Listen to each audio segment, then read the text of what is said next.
Good evening. This is All India Radio Kohima. I'm Jonas Yantan with Evening News. The headlines. Prime Minister Modi invites Japanese business leaders to invest in India to enhance the country's participation in different sectors. Chief Minister Neiphiu Rio says cultural appropriation has to be guarded against as unregulated use of cultural designs and symbols will lead to distortion and misrepresentation. Nagaland Police sets up dedicated 24/7 control room for combating illegal collection of taxes. And World Health Organization honors India's 1 million ASHA workers for their outstanding contribution in advancing global health. Now the news in detail. Prime Minister Narendra Modi has invited Japanese business leaders to invest in India to enhance participation in India's journey to becoming a hub for textiles, technologies and manufacturing sectors. On day one of his two-day Japan visit, Modi today met the chief executive officers of prominent Japanese firms who have earned global recognition. The Prime Minister met the CEO of Japanese clothing brand Fast Retailing, the parent company of Uniqlo, Tadashi Yanai, to discuss investment opportunities for the retailer in textile manufacturing in India. The Prime Minister also met the chairperson of NEC Corporation, Dr. Nobuhiro Endo, in Tokyo. During his meeting with Endo, Modi discussed various reforms being undertaken to enable ease of doing business in India, including industrial development, taxation, and labor. Prime Minister also met founder of SoftBank, Masayoshi Son.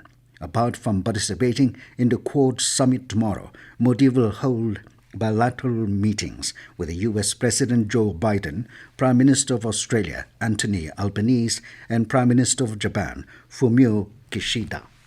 Chief Minister Neiphiu Rio today said that cultural appropriation has to be guarded against because the unregulated use of our cultural designs and symbols will lead to distortion and misrepresentation. Speaking at the first state-level consultative meet with all tribal hohos on documentation of traditional attires, motifs, designs and ornaments at Kohima, Rio said the issue of cultural appropriation should be taken in all sincerity. He said it is important that all should take steps to ensure that cultural heritage is protected under legal provisions such as intellectual property rights and geographical indications, adding that Nagas then only can start controlling and regulating the use of its traditional attires, symbols and ornaments.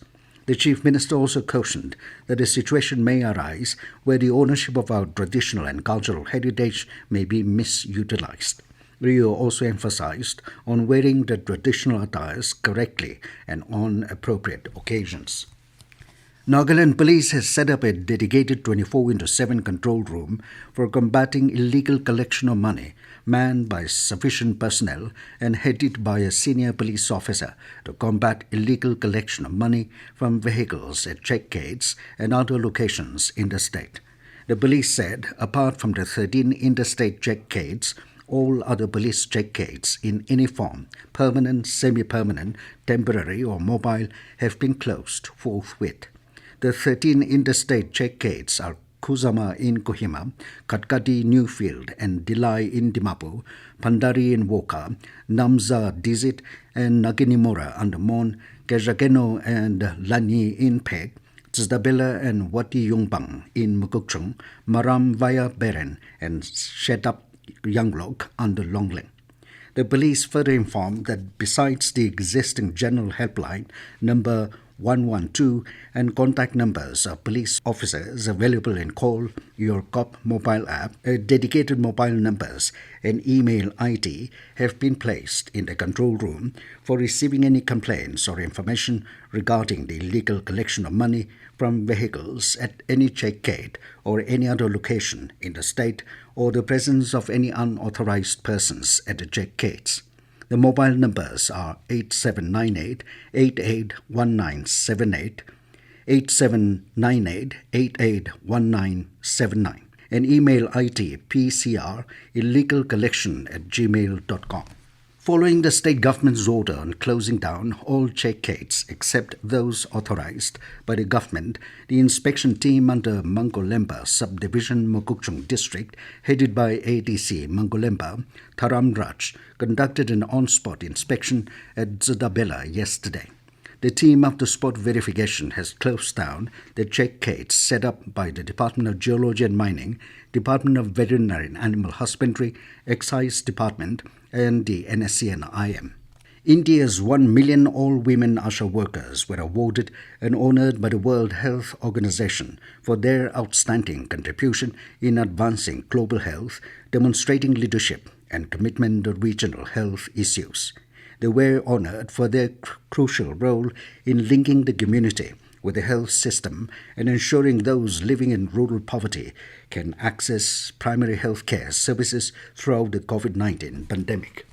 This news comes to you from All India Radio, Kohima. You can also listen to this news bulletin on News on Air app and YouTube channel AIR News Kohima. The last date to submit online application and fee payment for the University Grants Commission National Eligibility Test UGC NET exam has been extended to May 30. In a tweet, UGC Chairman M. Jagadesh Kumar said, in pursuant to the representations from the candidates regarding submission of online application form for UGC NET December 2021 and June 2022, it has been decided to extend the last date for submission and fee payment to 30th May 2022. The UGC had earlier fixed May 20 as the last date for submission of application. The slots of JRF of both UGC NET December 2021 and June 2022 cycles have been merged, while the methodology for subject-wise cum category-wise allocation of JRF remains unchanged. World No Tobacco Day 2022 will be observed across the state on 31st of May. The theme for this year is Tobacco, a Threat to Environment. Additional Director and State Nodal Officer Dr. C. Detsio said the District Tobacco Control Cell in all districts is organizing different activities, including competition and awareness programs in districts and block headquarters during the week that will culminate on May 31st. In addition to district-level activities, the State Tobacco Control Cell is organizing a state-level picture and caption competition on the theme. The competition is open to all school and college students in the state, and cash prize and certificate will be awarded to the best 3. The picture and caption can be submitted online to stccnagaland@gmail.com by 31st of this month.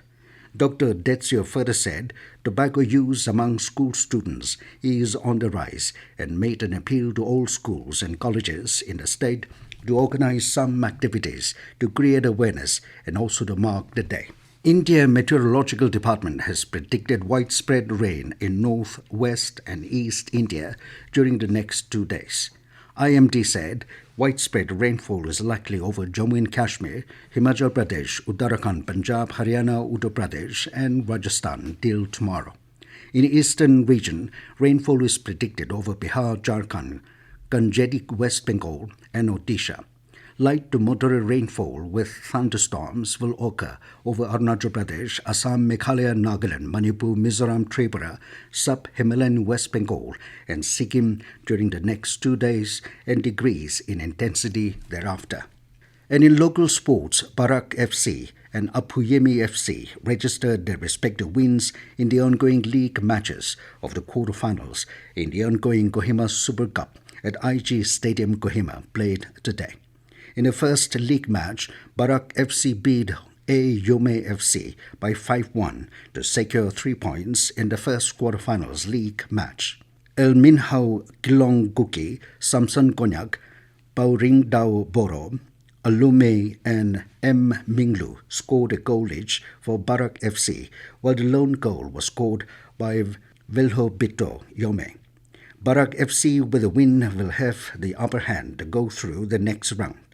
Meanwhile, in the second match of the quarterfinals, Apuyemi FC came from a goal down to beat Magdalene Coaching FC 3-1. Goals from Lirontang Lota, Kotelhi Topi of Apuyemi. An own goal from Vikosa Dul from Magdalene helped Apuyemi FC secure a tough victory. Tupisa Pucho scored a lone goal for Magdalene. And now it's 20 news. Here are the main points again. Prime Minister Modi invites Japanese business leaders to invest in India to enhance the country's participation in different sectors. Chief Minister Neiphiu Rio says cultural appropriation has to be guarded against, as unregulated use of cultural designs and symbols will lead to distortion and misrepresentation. Nagaland Police sets up dedicated 24/7 control room for combating illegal collection of taxes. And World Health Organization honors India's 1 million ASHA workers for their outstanding contribution in advancing global health. That is all we have in this evening news bulletin. Good night.